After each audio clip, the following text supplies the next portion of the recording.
funding. China hits a new milestone in space solar power. And also on China, NASA says it's very likely China will send a crew around the moon in 2027. That's not too far away. Vast is diversifying by now building satellites as well as space stations. And Russia is planning to sell advertising on their rockets and spacecraft. All that and our guest, Paul S. Mamakos. From the news desk at the Center for Space Commerce and Finance, my name is Thomas Andrew Olson, and this is The Unknown Quantity.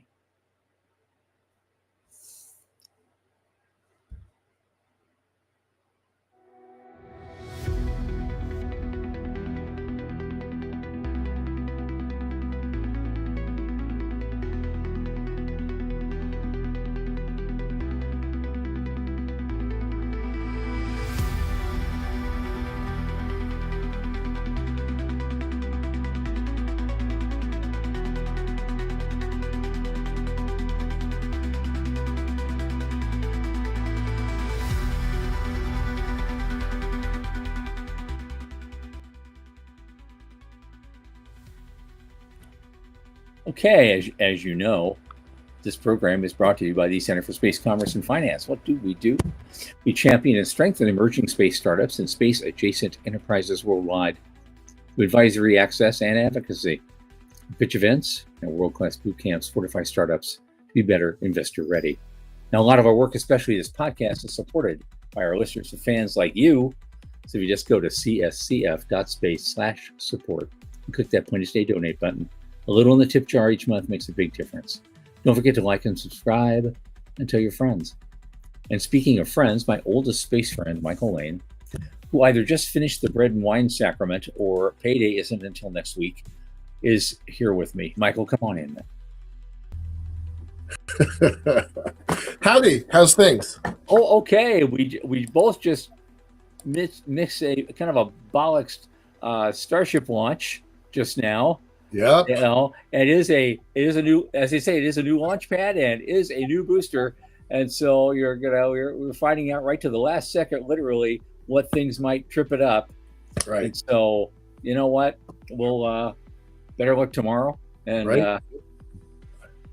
They're prepared for this, and a good thing. Yeah, it's this stuff is hard.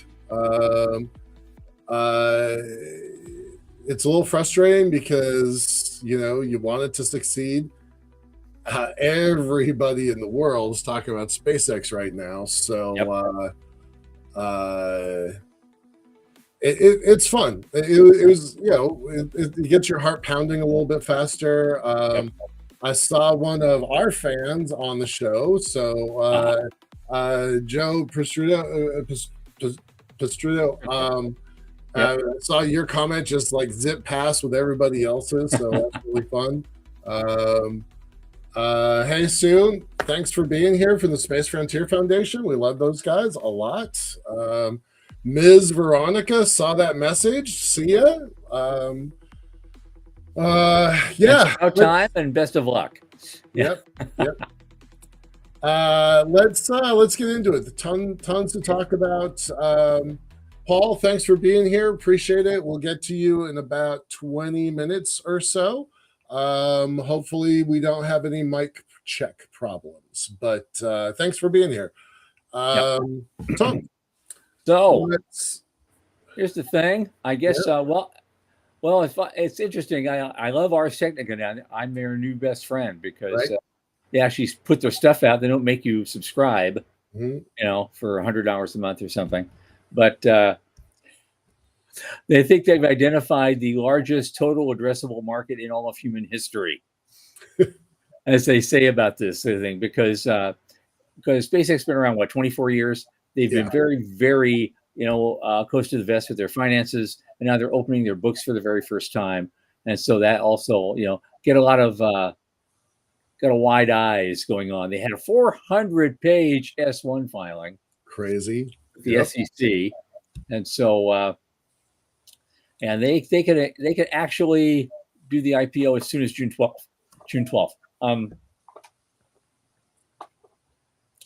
So they had some good revenues last year. They're up significantly. Of course, you lost They lost a bunch of money last year due to their spending on artificial intelligence development. Right. They're going to get that right back Yeah. really quickly because they're projecting a TAM of 28.5 trillion Trillion with a T. with a T capital across T. its present and future offerings in space data AI services. Right. But only about 2 trillion of it is directly related to Starlink. And the rest of it's going to come AI through enterprise applications. And there's not a lot. There's a nice little graph here on this thing. So yeah. I want to dig into that graph for just a second, right? So 28 trillion, you can argue whether that's crazy or real. I don't know. But between AI, XAI, that just owned Twitter, right? So there's 600 billion in digital advertising. Cool. The digital advertising number, 600 billion, or their consumer subscription, 760 billion, are the size of our whole industry. Yep. Right. So just that acquisition brings an entirely new amount of money into our industry. And the enterprise applications is just slightly less than the entire U.S. economy. Yeah, that's insane. So it is hard to credit how they got to this 28 trillion. But you know what this does, if this is true, if this is actually true and happens the way they're planning, they stop being a space company and they become an AI company. Yep. That's it. That SpaceX is now an AI company. Do we even need to cover them anymore? I don't know, because in view, right? But do we even need to cover them anymore? Well, because these space-enabled solutions is only 370 billion. That's the lowest thing on the scale. Right. That's all their launch. Right. That's Starship. Do you? We don't cover Meta. We don't cover Alphabet, Amazon. I'm sorry, Alphabet, Google. We don't cover Amazon. Like, we don't cover those things. Do we even need to cover SpaceX anymore because they're not in our market? Because I haven't seen this. I'm an old guy, so the last time I saw a shift like that happen was in about the middle 2000s, about 05, 04, 05. It was when Microsoft was forced from being a growth stock into an income stock. Right. Because they weren't growing anymore. They reached such a plateau in their development that they had to start paying dividends. No one's going to buy their stock unless they pay dividends. And so now it became a dividend, income stock. And they're still living off of that. That's crazy. Can you imagine SpaceX being a dividend stock? Like, that would totally rewrite the whole story. I hadn't thought about that. I hadn't compared them to that. That's that's when you want to get in. It doesn't matter what the price of the share is. If you're buying it for the income, it doesn't matter. Forever. You just let it. You just pay $1,000 a share. Who cares? You're turning the crank. Right. Huh. That's clever. I hadn't actually considered them being a dividend stock. Warren Buffett. Can you imagine Warren Buffett buying SpaceX? Like, wait a minute. That doesn't even make sense. Everyone except Kramer. Right. Yeah. Right. He still won't get it. Yeah. Right. All right, let's keep going with SpaceX because we can spend the whole night on that. What do you want to talk about? Like, is there something where the next thing up? What did they do? It's just, and some of this can be really quick. Yeah. Like this one, they want to build businesses on the moon, Mars, and beyond. So it's just, that's what the point of the whole IPO filing. It gives investors a long look at the long-term ambitions as well as what's going on right now. And so the company actually said that future markets could include factories on Mars and asteroid mining. And speaking of that, you saw the pre-launch activities for for Starship tonight, and there's that guy on there saying they're planning a flyby mission of Mars. Yep. Sooner, a human crewed flyby mission of Mars sooner than later, and that guy was going to be on it. And so I want to see more info on that because that's the first time I've heard of this. Yeah, I heard it just the same moments that you did half an hour ago.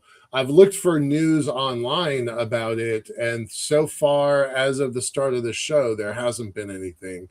So uh, we don't know anything more than what was announced during the pre-launch show. Mm-hmm. Um, Yeah.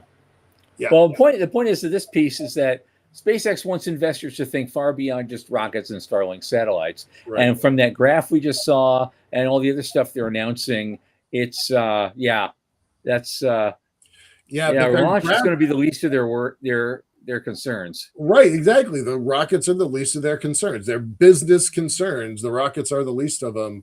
They didn't put any numbers in for Mars or Moon or beyond. And Right. They're putting 22 trillion on the enterprise elements of it. So they kind of, it sounds insane, but they kind of cease to be a space company if this goes the way that they are advertising it. Yeah.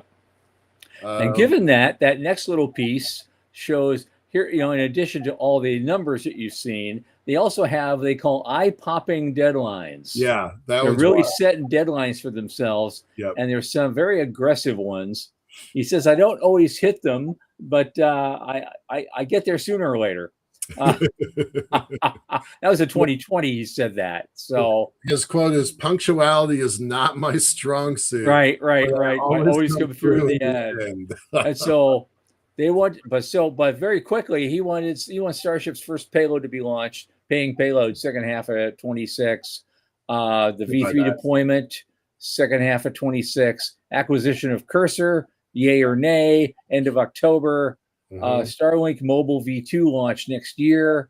This is real aggressive stuff. It is. And they're closing a deal with EchoStar apparently next November. And they have a bridge loan, I guess they have to pay, but they may put it off a year depending on what's going on. But I just wanted to show that they got an aggressive schedule. They talked about that earlier this year.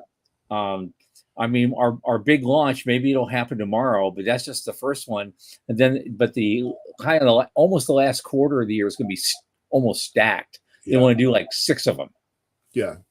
Well, and they're a big enough company that they can, as long as they have range space. Yep. Right. Interestingly, in all those important deadlines, the one I was looking for wasn't there, which was a demonstration of on-orbit refueling. Right. Everybody is waiting for that. It's, you either get that and you go to the moon, or you don't get that and you don't go to the moon. Like, that one should be really obvious and it should be front and center, but okay. They're not committing to it, which I thought was a kind of a chicken move. I thought that was kind of a chicken move. Okay. And there's another one I guess we could just share it with folks. We don't have to go through the whole thing, but there's another Eric Berger piece that I really liked. Yep. And it says the U.S. space enterprise is desperately waiting for Starship and raises the question, will it finally deliver? And so, like they say, it's a wild ride. The highs are high and the lows are low. And so, but one could be forgiven these days that SpaceX is at his core a rocket company still. Despite all their mega deals that they've been doing. So one might reasonably ask, what do they do these days, actually? With all the acquisitions they've done, and they've got this IPO. So basically, everything they aspire to be in the next quarter of a century, it's all on the line. Right. Possibly tomorrow. Possibly tomorrow. And it's a whole lot of stuff in here. They had a very difficult year last year. They're hoping for a really great year this year, and so we'll see. We started slowly. We'll hope we'll work up to something really good. They changed their third version of the Raptor rocket engine. Everything, and every one of those engines, 33 engines on that rocket, every one of them is tested. Yep. One at a time before they even go in. Yeah. So there's a lot of great material there for people who want to look at it in a little more depth. I mean, we could do a whole show on this whole thing. It's a good article. It really is. There's a lot to it. Yeah. Yeah. Yep. What do you think of Musk's plan to keep control of 85% of the company by his voting shares? You know what? I think if he continues doing really good things the way he intends to do them, if he meets a lot of his milestones, I don't think anyone's going to give a shit because because the company is making money, and as Yep. Sean says, you get what you pay for, Yep. and so because he's been taking like on paper like a 50,000 a year salary. He reminds me of Steve Jobs when he was because he took $1. It's From not Apple, about the money, but his options were insane, right? Yeah. which got him a lot of scrutiny at the end. But yeah, that's fair. All right. Anything more to say about SpaceX? not right now. Not right Right. now. Oh well, as a tangential thing, the next thing up is Anthropic will pay XAI 1.25 billion a month. Right. They're buying. They bought a 300 megawatts worth of compute. They basically secured the entire output of the Colossus One data center near Memphis. Right.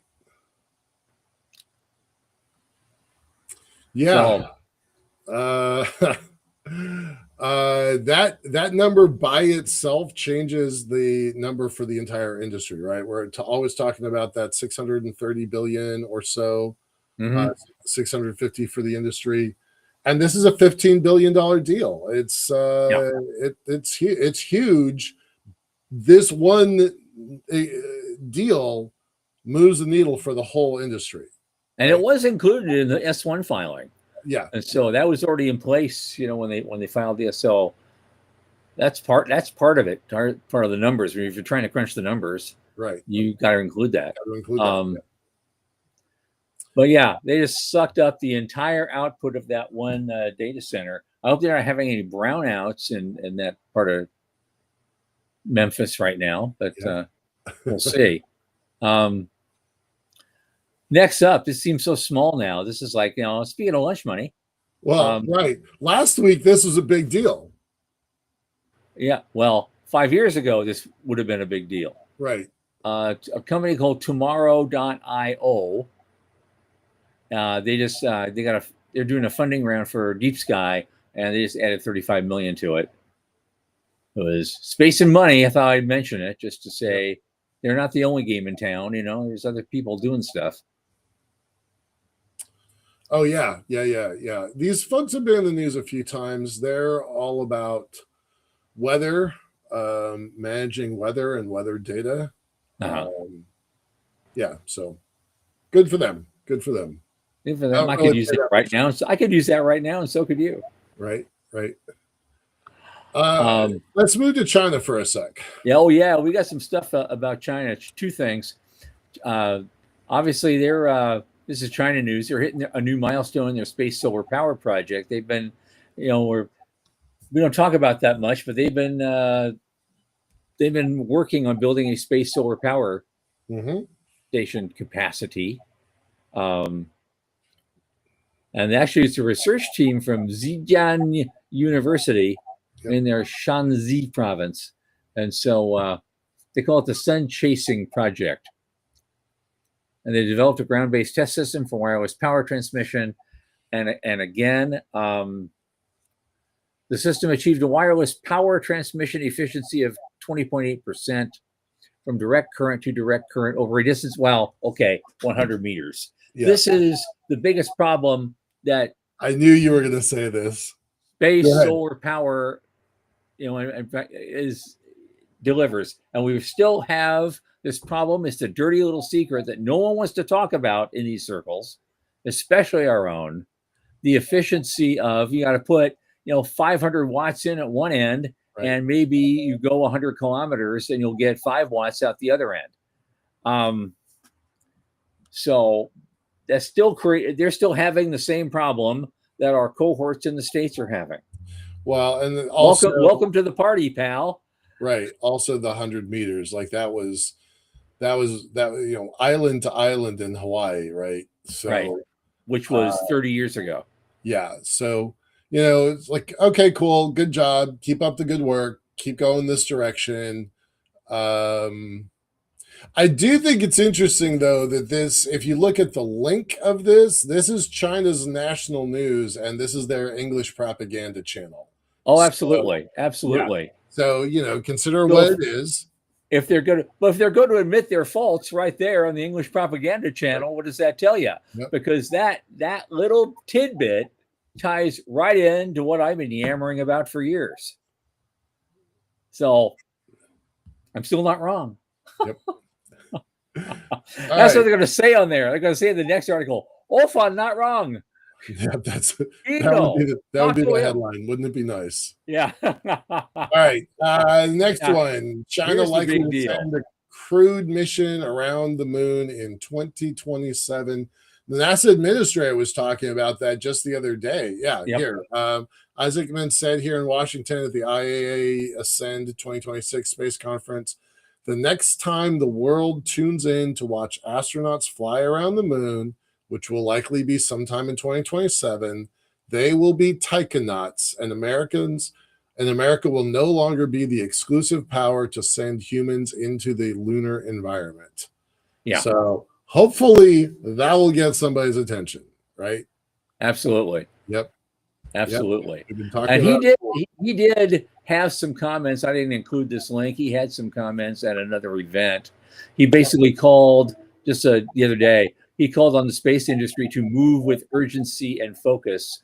He was at the Ascend 2026 opening plenary with a singular message. NASA is a fundamentally different agency, one that will act with urgency to return to the moon, build a permanent base there, and realize economic potential of operating on the lunar surface. And we're off to a good start.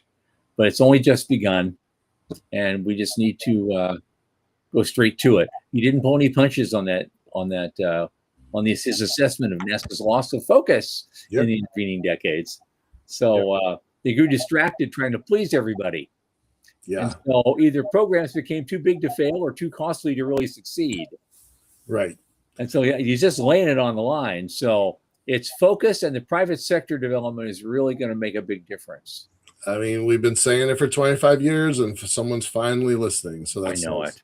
Thank Christ. And we live to see it, dude. Right. Okay. Is like the space race never ended. And Joe Prostrito, I actually saw your name. You had a comment. I couldn't see the comment because they were going by so fast, but I was on the same channel you were for the Starship Scrubs. So good to see you. Glad you're here. Yep. And Morty's back. Hi, Morty. Glad to see you. He had a big day yesterday. I'm not going to get into it, but he had a big day yesterday. Good. Yeah. Vast did something interesting. They're not pivoting, they're expanding. And now in addition to building commercial space stations, now they want to build large high-powered satellites. So they're diversifying, I guess. This is the subtle way of saying, hey, we want to do data centers in space like everybody else does. Right. And so basically it's like what we keep talking about. There's this huge new markets opening up. Money is pouring in. How can we tap into some of that? Mm-hmm. We've been saying that for weeks. And so here's Vast going, yeah, I hear you. I hear you guys. We're doing it. Stay tuned. Yeah. I mean, they're literally saying Hote, who's their president or CEO, I forget, was chief executive officer, added that Vast also plans to offer an NVIDIA Space One module to support orbital data center. Like they're like, hey, we can do this. Everybody can do it. Let's just get into it and do it. So if you've got anything that can go to space, you should be advertising that you can be a data center. Joe Luttrell, for a satellite that we've got that you're building for us, could you just put an NVIDIA chip on it, even if you just like scrape the logo off of something and just tape it on so we can say that we've got data centers in space? Could you just please do that for me? Thanks. Well, here's what I got over here. I've got an old Lenovo laptop going back years. I'm running out. It outgrew Windows 8, so I put Linux on it. Right. I put Ubuntu on it. Maybe we could launch that on a piggyback with one of these outfits, and I could say we put a data center in space. Right. I Well, got it still runs. Hard drive, and comms. That's all you need right now. That's all you need. Yep. All right, let's keep going. Okay. So good job for Vast. We got so good for Vast. Now Russia. This is my little humorous moment of the day. We're done. Russia wants to advertise on their rockets and spacecraft, and apparently that idea is catching on.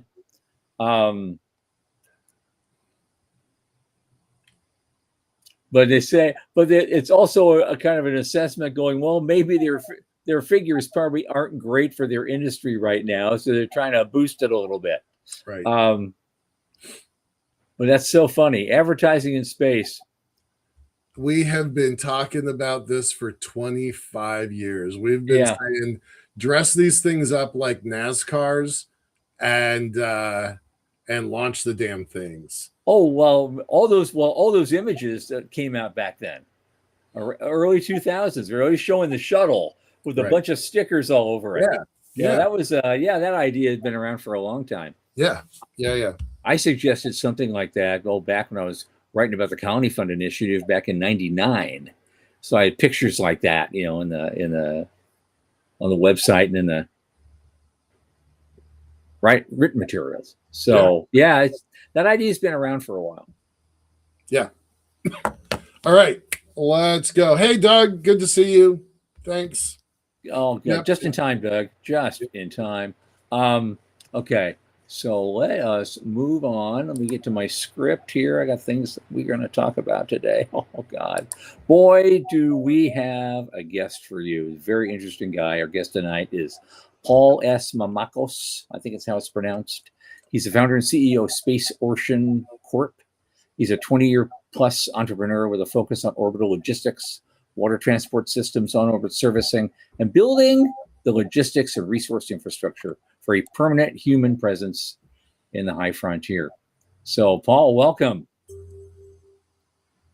Good to meet you again tonight. Hey.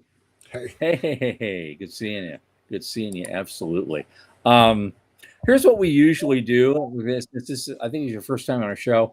If you can, go ahead and let's just do not such a quick intro. Just give you a little bit of your background, of your origin story. How did you get to this place you now find yourself in life?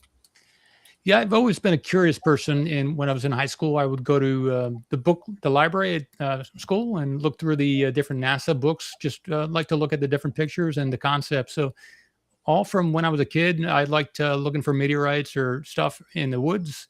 I'm at a point now where I've been in business for over 20 years, and I know how to lead a team, or at least gather a team. And this is exciting stuff I always liked to do when I was a kid, just exploring and learning and being with people. Good. Very fun. You do a lot. I mean, tell us what you guys are doing right now. You started the Space Ocean Corp. How long has that been around? It's been the whole 20 years or something? The main team has been here for about a year and a half, 2 years. Okay. All right. I started the company 5 years ago, but the main team, we're 50 people. So. Okay. Because there's all sorts of great things here, and we could talk about any one of them for the whole show. And so, in fact, when you gave us a snapshot and suggested conversation topics, of the 5 of them, I think the first one we can kind of go, okay, we have a very sophisticated audience. They get that part. And probably star-based country is probably not a huge thing we need to talk about right now. But however, I think the idea of water as the oil of the space economy, I think that's huge, because you're talking about hard logistics of trying to build a cislunar economy. So that's what I want to delve into tonight. The water thing, the engineering reality versus the theater, and designing that entire cislunar supply chain from scratch. Let's start with the water. Yeah, so infrastructure, there's a lot of opportunity to do stuff in space. So I think in the past, it was kind of a concern about over-commercializing or industrializing space. So now we're at the point where SpaceX is actually going up there, opening up lowering the fees to launch, and some other companies as well, launch companies.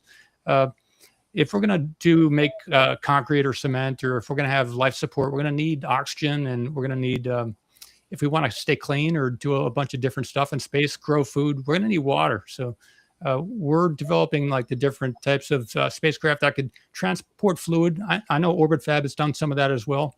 They're not exactly focusing on water as their thing, but they've done a lot with water too. So we're doing something similar. We're just focused on water, and anywhere there's an ocean, we want to eventually, that's our longer term goal, to get to some of those off planet places where there's an ocean out there. So. Yeah. Okay. All right. Now, since we're starting about with the cislunar economy, and we're all focused on going to the lunar South Pole, there's apparently, all sorts of ice. Is there enough water locked up there to actually get something started? Apparently, if they can scoop up the regolith and extract the water, maybe heat it up or something like that. So, and there's apparently a lot of oxygen in some of that. We're not focused on doing that part of the mining or collecting of the water, Right. but we would like to totally different. We would pick it up from anybody like that, or even an interloon if they had helium-3. We would transport that fluid, any type of fluid, not just water, but we're looking to be that logistics in like a FedEx or something like that, UPS in space. Okay. So other than that, then, so where's the water coming from? Why do you want to move water in the first place? Right. I think we'll probably, there's a good chance we'll be the first company to get water from off of Earth, from. Okay. Yeah. And we're looking not just like samples, we're looking at like 30,000 liters of water. So the types of spacecraft we're designing are big, or just many of a certain volume that could work too. Okay. So so that's what I'm driving at. I'm trying to figure out, you're talking about water a lot, but you're not bringing it up from Earth. You are building things that will go to moons of Jupiter or Saturn and getting it from there and then shipping it back like giant tankers. Colonists on the moon, or even the different space stations, and even Mars. Initially, they're not going to be able to have any water right when they get there. I don't know how long their water will last when they initially get there. So we'll be there to provide it to them. We can deliver it to orbit, or maybe even take it down to the surface with SpaceX help or somebody else. Wow. Now, they can cycle water, but if it's only 95% or 98%, that 2% will run out. So they're going to need water. And the recycling equipment's pretty expensive too. It's like $20 to $50 million, and then it needs maintenance. So, what's your first source? Your first source Earth. Of water. Where's the first place you're going to? What's your time frame? You said you're designing. I've talked to your Sean. We have also our Sean. I've talked to your Sean. What's your first target, and what's your timeline, and how big is your tanker? Yeah. Initially, of course, we're going to service low Earth orbit and out to cislunar, so that'll come from the Earth. But we want to go to Enceladus. So we're focused on oceans. Anywhere there's an ocean, that's kind of our company goal. So Enceladus is the moon we're looking at. It's a moon of Saturn. It's got a 20-mile deep ocean. And very thick ice. So we want to take a lot of video too and share that with people on the planet as well. So. I have said a lot of times, I believe it's got all the building blocks for life. So I hope you find porpoise and dolphins down there, because I would be very happy about that. But I do. I think that's a great target. And tell us about your engineering. Like, what's the difference of trying to harvest it from the moon? So Dr. Plod is on the screen here. He's talking about there's 600 million tons of ice on the moon. They're going to have to do it the hard way. They're going to have to dig into the super cold night of the moon, dig in, and then process that way. So that's one path. You have a completely different path. So what are you doing that's different? And you're gonna get 30. What'd you say? 30 tons? 30,000. Yeah, 30,000 liters. Gallons? Liters? Okay, 30,000 liters. So very different process than the folks that are trying to do ISRU on the moon. So what are you doing? Well, they're gonna need nuclear as well. It gets really dark, and maybe they can microwave the ice from the edge of the crater, and they can melt it and collect it and recondense it on the moon. So that's cool. I'm just excited about oceans, and maybe we'll we're looking to do some stuff to the moon as a payload to demonstrate some of our stuff, but we're kind of looking for oceans. We're just everybody's likes their own thing and their purpose for going to a certain business, something you want to work at for 20 years or even plus. So yeah. So now, is that water? Are you gonna purify it in any way before you ship it? Are you going through some process? Because we don't know what's in that water by the time you get there, and it could need a lot of have a lot of stuff filtered out of it before you can really ship it to somebody. Right. And we see ice on all these different locations. We don't know what kind of water it is. So that's kind of a sketchy, what is that solid frozen thing?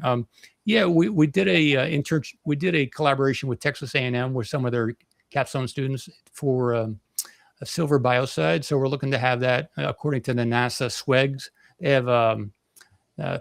have different standards for water for space. So we're looking to make it potable water. So.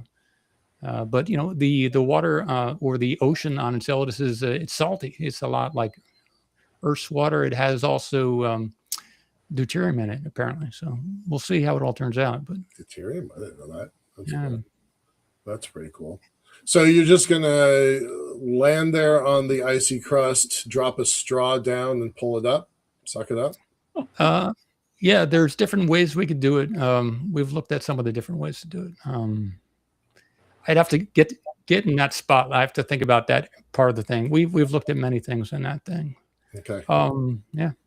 There are apparently boulders on the surface of ice, so you could potentially just go and sound the boulder. Yeah. Okay. There's said to be snow on the surface, snow in some of the research stuff. So, but Cassini and some of the other spacecraft have gone around past Enceladus, spent a lot of time there, so they got a lot of data. If we could, it'd be great if we could do an initial strip down satellite and go there just to see if we could land on the surface or do some more, just kind of demonstrate we can do that initial part before spending $400 million on a big spacecraft and doing it all at once. Now, Enceladus does a lot of geysers. They're doing the geysers all the time. Now, has it been determined whether those geysers just come out all over the place at random, or they come out specific places all the time in a timed way, which would make life a lot easier for you if they did? Right. One of the thoughts is, we could land on the surface and maybe we can drill down. We've talked to some of the people at the Mars Society. There are some people with drills, so we could do it that kind of way. There's apparently no atmosphere on the surface there, or very small Pascal pressure on the surface. So, but if there were geysers and if they were steady, we could just have a half dome point at the surface as the satellite goes around 1,000 times a year, and we just let it collect on the surface there and then close that up and melt it. So we could have a satellite dish kind of pointing at the surface there, and that could be 100 years or something like that. Very passive collection. So I could see an incredible kind of a supply chain there, just like we do with oil tankers now. You got this water tanker, go to the latest, and you're picking up a bunch of stuff and sending it off, and then a few days later another one shows up. I mean, you just keep doing this. You have a string of them going all sorts of places. Yep. Right. Yep. Yeah. You got a couple questions popping into the chat here. Dr. Plata is asking about near-term ROI. Do you want to talk about that? Yeah. If we look at the near-term stuff, to deliver water to the space stations, about $23,300 per liter currently. And that's before the subsidies from the government every year, $100 million or so on top of that, $23,000 per liter. So Johnson Space Center is helping some of that. And there's some opportunities for delivering to other space stations that would make that possible, delivered to the near-term destinations for water. So we're open to doing some of those pre-orders if you want for water. It can be a phase kind of thing. But so that could be anywhere from $25 million per 1,000 liters up to $45 million per 1,000. So that's we're looking at the price point starting at around $45,000 per liter. That's without any government subsidies. So it could be pretty lucrative.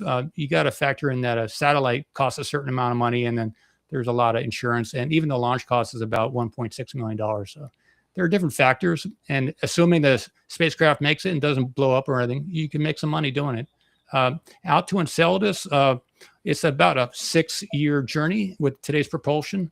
So there's a bunch of there are risks, and we've been moving that forward. We have 30 engineers on the team, but and we do have some partnerships or collaborations with people outside the company. We got a bunch of partners as well. So there's a lot of PhDs and different expert, knowledgeable people we can draw on.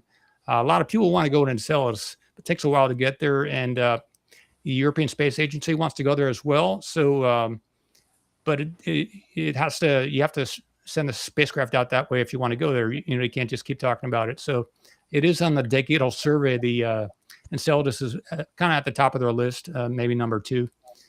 So we want to go there. We want to help other people go there. So factoring in the spacecraft's going to be at least $400 million, and then we would like to collect a whole bunch of that water. So how valuable is that? Elon has said that maybe $100 million per gallon, the value of water on Mars. Today's price.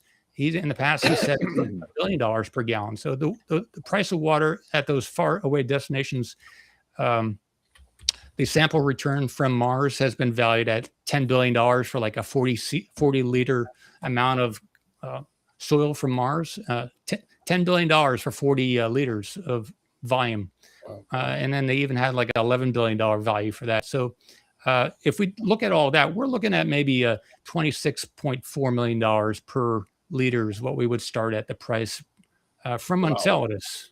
That is pretty insane. Well, just running the math that you just described, 45,000 per liter, just 45,000 per liter. If you can pull off 30,000 liters, that's $1.35 trillion. Yeah. So that's pretty good. Like that you can build a hell of a spacecraft on $1.3 trillion. Sorry, 1.3. We keep going back and forth with B's and T's today because of SpaceX. $1.35 billion. That's a little more. You can still build a hell of a spacecraft off of that. So even if you are getting those other larger numbers, even that base number to ISS is still a good number. So that's pretty I'm still hoping there's something under the Martian soil somewhere that's like the size of a Great Lake. And I think when we start building a Mars settlement, I'm hoping they'll send some Oklahoma roughnecks out over there and start doing, guys are used to drilling oil, and maybe they'll drill for water, and maybe they'll find something that would change the dynamics insanely. Yeah. I am skeptical. It would make Mars a go-to place, wouldn't it? Yeah, it would. It would. I am skeptical of that answer, by the way. So, all right. So you got a couple dozen folks working for y'all. What are your like day-to-day contracts like? Do you have all of those people working on this one task? And if so, where's your capital source? Yeah, our team is any company could do this. So I've had a couple other businesses in the past, and I exited one. So I had some success creating something and exiting after it. And I've had a lot of time to think about good ways to do stuff. But if anyone wants to start their own business, you can just go down, register at the State Corporation Commission. You can do it online. Sure. It's like $275 or whatever it is in your state or whatever. And then if you have shares, if you make a corporation, you can give people that are excited about what you're doing shares to participate. So some people are like, I don't have enough money to pay people. But what I did at Space Ocean was they're earning shares. That's kind of their income, restricted share units. And it's a model that I think Tesla did something similar. They had RSUs, equity incentive program. So that's what we have at Space Ocean. And so we're looking at like a variety of spacecraft. We got the low Earth orbit ones. We have the one that would maybe go out to cislunar. Cislunar is going to be needing more radiation and other type of stuff on it. And then we're designing one that could be a tug for some of the smaller spacecraft. And then we're designing one with nuclear. We have a partnership with Space Nukes, and they have a nuclear reactor, which like a certain kilowatt rating, and they have other varieties that they're working on as well. So we're looking to go to like Enceladus. It's beyond the asteroid belt. So when you get past the asteroid belt, beyond Mars, the sunlight is a lot less. So you're looking at maybe 1% of the light from the sun. So solar panels can't really work. So you need nuclear, or you need some other type of energy. So our partnership with Space Nukes is to develop that capability for when we actually succeed in the low Earth orbit out to cislunar area, we can immediately go out to and sell it as ASAP. But for the space industry, you can't start working on something when you're ready to work on it. You got to work on it many years ahead, because even the time to buy the components takes a lot of time. So you got to start working on it today if you want to do it 5-10 years from now. So we have several spacecraft we're working on at the same time. That's what we have, different teams working on the different craft, and some of the people work on a few of the different craft at the same time, in that specific area they're in. So. Got it. Okay. Can we shift gears just a little bit? Yeah. Because you do a lot of other things as well, and you've done a lot of analysis about the engineering things. I'd like to talk just a little bit about something you said is something that you call it engineering reality versus TRL theater. And it's basically, what does technology readiness really look like? And we're startups, and this is really important to our crew, startups paper over the hard problems and what investors should actually ask when evaluating technical claims. What do you think? Do you have a working prototype, or have you been to space before, or do you have anything in space that you can say that's mine? And so we're working on that thing where a lot of people in our company have done stuff with other space companies, and they have stuff in space, and they landed on the moon or whatever. We have a lot of very experienced people on the team, 20 to 40 years, experience, and they're actively in other programs as well as being at Space Ocean. But as a company, we want to get that check mark and that experience as a team where we've done something together, and it's up there in space right now. And then that will help us when we're trying to get an order from another company, or open a certain type of partnership, or even apply for a phase 3 SBIR or something like that, or get investment. An investor wants to see, what have you done in space? So that's what we're working. Right. Well, where do space startups paper over the hard problems, in your view? What have you seen that you mentioned that? Some people have very small teams, and even working with people. Here's a good example. We've had a bunch of military people on the team, and I don't want to say anything about those types of people. We have some are great, and some are very structured in a certain way. So depending on what you're doing, the type of people on your team it'll matter. And then who do you want to hang out with? So certain people want something done in a certain way. And I've fired a whole bunch of people. We've had over 300 people cycle through. We're in the 400s now. So as a team, wow, we could do an entire show on that. I've had more than 50 interns at LiftPo over the last almost 25 years. Not quite 25 years. And that's complicated. I've probably had about 100 staff across all of the incarnations. That's complicated, right? That's after nearly 25 years of total time, multiple incarnations of this company. So it's hard to do that. Let's go back to that TRL theater, though. Why do you call it that? By the way, I really enjoyed that language. I thought that was very accurate. So why do you call it that? It's impressive. You can say I'm your TRL 5 or whatever. TRL 9 is the ultimate, and that's where you want to get to. You're in space. You've done stuff. It's qualified, and there's a heritage. So there's a history. So it means a lot. But even something that is qualified. We just saw SpaceX try and launch, and they've been to space a whole bunch of times, and they had to postpone it till tomorrow, maybe. So, hopefully tomorrow. Yeah. Yeah. Yeah. Cool. Um, Veronica asked if you've done any development or analysis here on the Earth, Arctic or Antarctic. I actually don't think those are the easy ones. I think it's actually if you go to Mount Washington out in Vermont, Northeast, somewhere in the Northeast. I think it's Vermont, Connecticut, maybe.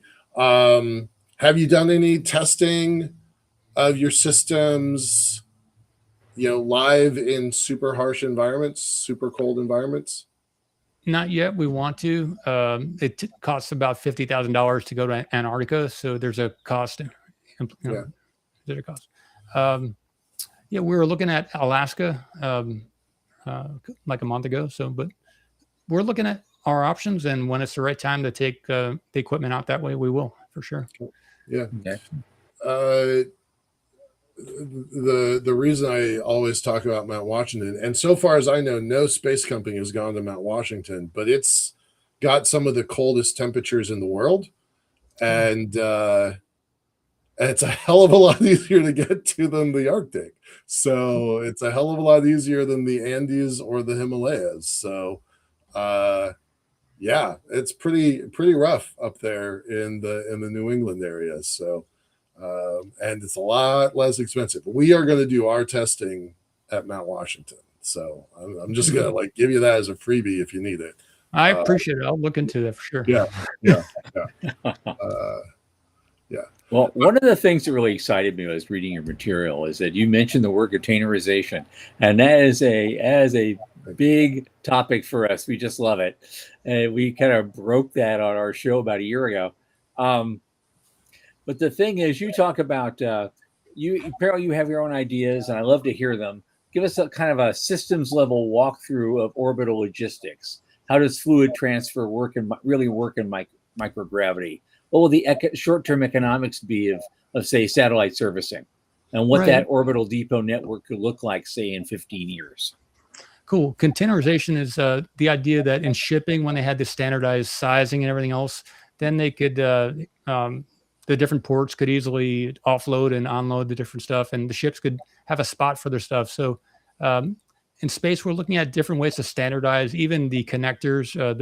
Rafty, OrbitFab is the Rafty, and Duralock is a different type of connector. So different.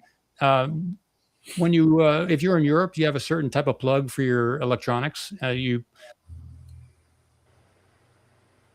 plug the thing into the wall. Type of when you come to these, it's different. So you got to get a adapter. So in space, the different space satellites and spacecraft, they don't have a standardized way yet. It's a new industry. The SpaceWorks and the AFRL, all these different funders for the spacecraft haven't decided to have a certain standardized way for these things to connect in space. So it's a vacuum out there, or very close to it. Some of the space stations have like a back porch you can drop stuff off on. If you have like a you can just use an arm, and you can deliver something. It can grab your spacecraft and then it can offload that way. But for a larger volume of fluid and stuff like that, it'd be good to have some type of connector. But that has to be put on these spacecraft before they get launched, and it takes at least a year probably to integrate that. So we're looking to be part of that and help that shape that decision. Of course, OrbitFab has gone quite a ways, but and there's a possibility they could change the volume or the size of their connector. So that's a possibility. But there are different fluids. Hydrazine, you don't want hydrazine connector being interchanged with a water connector. So you can't use the same connector for everything. There's a large need for water in space from the military as well as the commercial sector.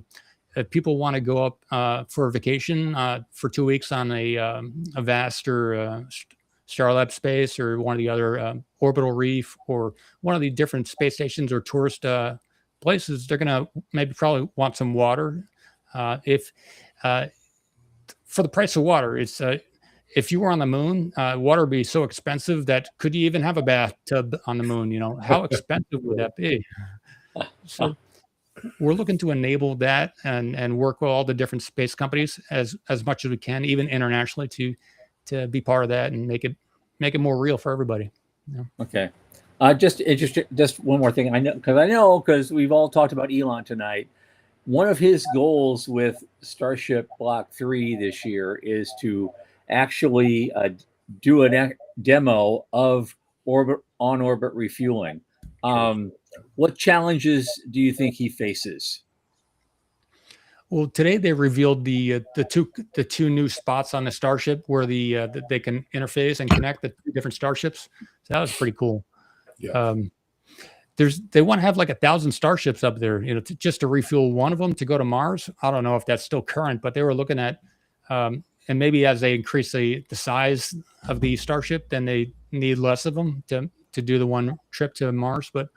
And maybe as we get nuclear propulsion, we wouldn't need to do, but there's going to maybe need a lot of, when you have a large ship go out of a port, there's a lot of like a tugboat, and there's different things that interface with that big ship. Probably going to need something like that with SpaceX and all the other space partners for that starship to leave. Maybe we can help out with some of that fluid logistics. Okay, but are there any red flags in terms of just doing the fuel transfer? You're doing this in microgravity. What's the challenge? Well, when we look at the Starship, there's a lot of vapor or other stuff, a constant trickle leaving. So when this cryogenic fluid heats up, it vaporizes, or they may need to recondense it or something. So up there in space around the Earth, and as you get further away from Earth, it becomes a bigger problem. But at least around the Earth, it'll boil off. So they got to keep sending up more fluid. Okay. I can imagine a world where, and we only have 3 minutes left, so we got to switch over to our future stuff. But I can imagine a world where L1 becomes the ultimate refueling station, that everybody just goes there, does their business, pushes their fluids wherever, transacts their transactions, and then moves on to their next destination. So let's focus on. So we always end the program. We only have 3 minutes here, so we always end the program with what does the next 5 years look like, and what does the next 25 years look like? Next 5 years for Space Ocean or for everybody? Anybody. Answer it how you like. Lots of tourists up there in space, people on the moon, possibly. I would imagine that happening. People on Mars, and maybe other places too. Maybe scuba divers under the ice on Enceladus. That would be freaking awesome. I said divers, you said scuba. I dolphin. It depends on the pressure. Having been a scuba diver, I kind of know how that works. So, yeah. What does 25 years look like? Or was that the 25-year answer?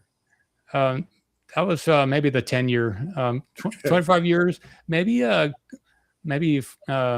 5 different locations with humans, civilizations out there in space, and possibly even outside the solar system. Probably that'd be wow.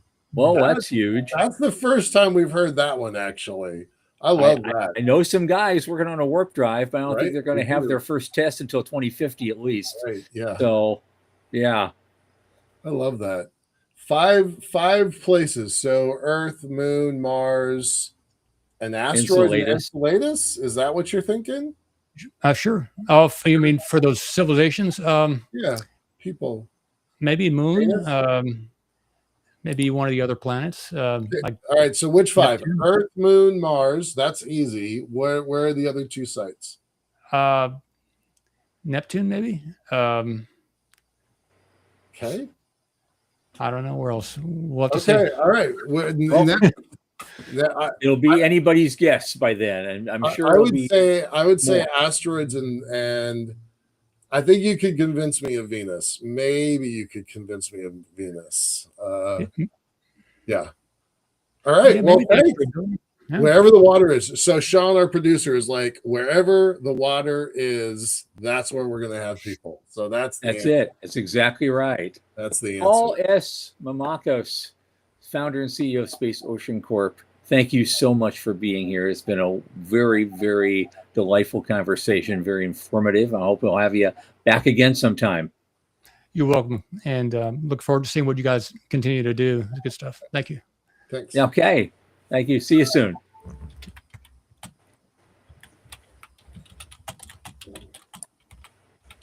Okay, Michael, let's see here. Well, who is coming up? Okay. Monday, our guest. I wasn't even sure we were having a guest on Monday. Do we have a guest? Now, we have a guest on Monday. We may not have one next Thursday, which means we might just catch up on all the news items we've been missing because they keep stacking up, But there's been so much news lately. But on Monday, our guest will be Dr. Annette Toivonen. I think that's how it's pronounced. Oh. And she's the author of a book called Sustainable Space Tourism. Got it. And she's going to be with us on Monday at 8 p.m. Eastern. I've got an interview with her tomorrow morning. I barely know. Very cool. Very cool. I'll know more. Yeah. Okay, very good. Give her my best, and we'll see her on Thursday. And on that, for Michael Lane and Sean Key, I remain Thomas Andrew Olson. Keep watching the skies.